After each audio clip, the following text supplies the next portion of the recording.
Երևանում ավտոբուսի պայթյունից վիրավորվել և հիվանդանոց է տեղափոխվել 7 քաղաքացի, հաշվի առնելով վնասվածքների բնույթը բոլորի վիճակը գնահատվում է ծանր, իսկ երկուսինը ծայրահեղ ծանր, սակայն դրական դինամիկայով։ Բեկորային, այրվածքային սալջարդներ են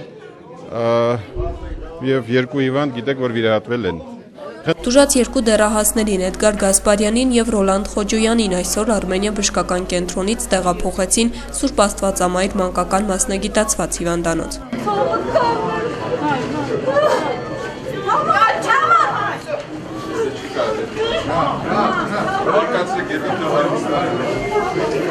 Լրագրողների հետ զրույցում առողջապահության նախարար Արմեն Մուրադյանը նշեց, որ գիշերը դեռահասների վիճակը բարելավել և կայունացել է։ Երկու երեխայի վիճակն էլ այս պահին լավ է,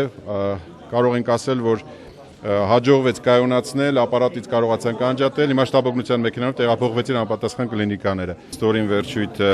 մեկ դեռահասի լուրջ վնասվածքներ ուներ, բավականին մեծ ծավալային մաշկազերծված վերք էր, որը որ մեծ արնավության պատճառ էր և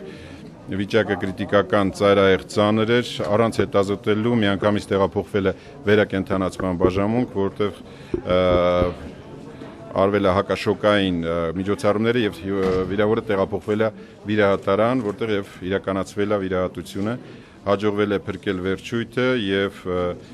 փաստացի առավոտյան արդեն կայունացնել ընդհանուր վիճակը։ Հիվանդներից մեկը հղի կին է, նա տեղափոխվել է ծննդատուն, որտեղ կշարունակի հսկողության տակ մնալ, կնոջ և պտղի կյանքին վտանգ չի սպառնում։ Հիվանդներից մյուսն էլ 62-ամյա մի կին բժշկի է դիմել միայն առավոտյան։ Առավոտ ժամը 4-ին է դիմել, ես եմ ընդունել և տիկինը ասեց, որ իր ինքնազգացողությունը լավ էր և ինքը կարողացել է հասնել տուն, որից հետո շտապօգնության մեքենա է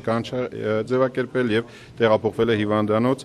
սուր ցավերով գոտկաշրջանում և կրծքավանդակում։ Ամբողջովին հետազոտությունները իրականացված են, հիվանդը տեղափոխվել էր վերակենդանացման բաժին հսկողության ներքո, այս պահին վիճակը բավարար է, լուրջ վնասվածքներ չկա իր մոտ։ Եվ մեկ հոգի կտեղափոխվի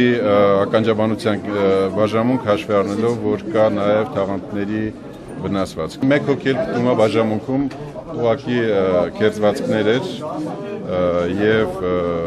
լուրջ վնասվածք չկար սալջարդները, 14 տարեկան աղջնակի մասին է խոսքը։